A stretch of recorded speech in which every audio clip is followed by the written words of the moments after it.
Kanakaaging semana kan ideklarar kan gobyerno probinsyal kang Albay na nasa irarom na ni state of calamity ang bilog na probinsya huli sa aktibidad na pigpapahilingon niyan kang bulkan mayon. Katakod kay ni dagos naman na pigpautob kan Department of Trade and Industry o DTI Bicol ang price freeze sa mga pangenot na barakalon. Mauot sabihon day pwede magkaigwa pa ning paghiro o pagumento sa mga presyo kan mga pangenot na produkto arog kan dilata, instant noodles, kape, gatas, sabon, tinapay, tubig at sinibapa. Apektado ka na sabing kasuguan ang mga paratinda kan Legazpi City Public Market na Sinda Marley at Sindana. Sabot daan ninda ang presenteng kamugtakan kang probinsya. Alagad laom ninda na lugod masabutan man ka mga nanunungdan ang mga siring nindang sadit na negosyante na kaipuhan makadilihensya dawa diit na sentimo.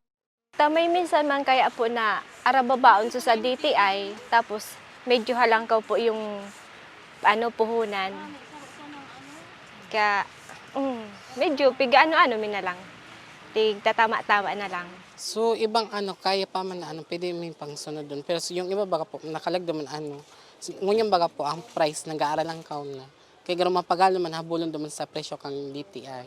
Igwa man kami makuha ang income. Ito baga lang siya kunwari nga ito 475 o di nakalagban di lang magiging 5 lang siya. Di 25 cents lang ang mi duman. Kaya kung saan mapagalan man mag-adjust. Hunyo 9 kang i-implementar kan DTI ang price freeze. Sigun kay DTI Officer in Charge Chief Ruben Sombon, dapat na mamantinir ang presyo o dai magkaigwa ning pag-aumento ang mga barakalon sa laog ni 60 aldaw o sa laog ni 2 bulan. Ang sisay man na mapapatunayan na nagkaigwa ning pagbalgar sa mga probisyon na nakapalaman sa Republic Act 7581 o Price Act ang pagmumultahon ning 5,000 pesos sundo 1 milyon pesos. Pigigibod dyan kan DTI, siyempre masusuratan mo ito kung ari na tindahan. So na-monitor na may paghiro kang presyo ninda, na may paglangkaw sa presyo ninda.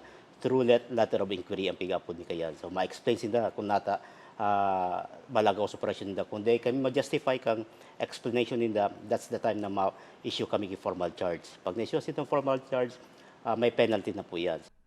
Sigun sa ahensya, importante na tulos na maipaaram sa indang opisina in kaso kaduda-duda ang presyo kan sarong produkto.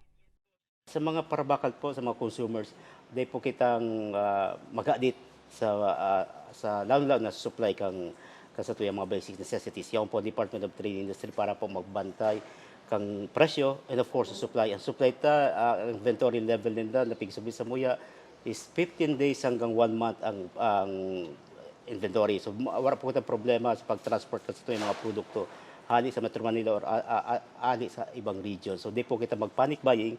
So kalmado lang po kita. Wala di po kitang problema sa supply kang mga kasatuyang mga basic necessities. And sa mga retailers naman po, let us cooperate. Nagpaluwas po kami ng memorandum sa mga wet markets, supermarkets, groceries, bakeries, tapos sa mga water refilling stations na magsunod po kaning price freeze na pig-issue kan Department of Trade and Industry. Kung may puwan po kamo sa Department of Trade and Industry, lalo-lalo na po sa mga supplies nindo, kaya hindi po makipag-coordinate po kamo sa muya para po matawan po ning nagakanigong aksyon.